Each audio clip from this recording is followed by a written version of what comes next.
250-র মধ্যে স্লাইডার নিয়ে চলে এসেছি, যেগুলো বাজারে 350-300 টাকা অবধি বিক্রি হয়, আমাদের কাছে শুধু পেয়ে যাবে 250 রেঞ্জে। তো গাইস, ভিডিওটা যদি ভালো লাগে তোমরা অবশ্যই শেয়ার করো। 250-র মধ্যে সাইজ থাকবে এগুলো 6 থেকে 10। তো 250-র কালেকশনটা আমি দেখিয়ে দিচ্ছি।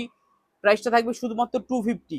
গাইস, ফ্যান্সি খিদিরপুর কোনো জায়গায় এরকম আর্টিকেল দিতে পারবে না 250-র মধ্যে। শুধুমাত্র ফ্যাশন বাড়িপুর হোলসেল প্রাইসে তোমাদের দেবে রিটেল আর্টিকেল 250-র মধ্যে। প্রাইসটা থাকবে শুধুমাত্র 250। অল সাইজ অ্যাভেলেবেল রয়েছে, কালারটা চেঞ্জ হয়ে যাবে। এমআরপি রয়েছে 499, আমাদের কাছে শুধুমাত্র পেয়ে যাবে 250। ক্রক্সও হয়ে যাবে 250-র মধ্যে। 250 250-এর ভেতরে ক্রক্সও হয়ে যাবে। তো ক্রক্সেরও 3টে করে কালার হবে, 250-র মধ্যে হবে 3টে করে কালার। একটু জুম করে দেখিয়ে দাও 3টে কালার কি কি আছে 250-র মধ্যে। তো নিউ ভিডিও আসছে, আমাদের অ্যাড্রেস রয়েছে বারুইপুর উত্তর খোদারবাজার মোড়। এটা আমাদের শপে অ্যাভেলেবেল হবে না, এটা আমাদের শুধুমাত্র নিউ যে আউটলেট যেটা হোলসেলের জন্য করা হচ্ছে সেখানেই পেয়ে যাবে।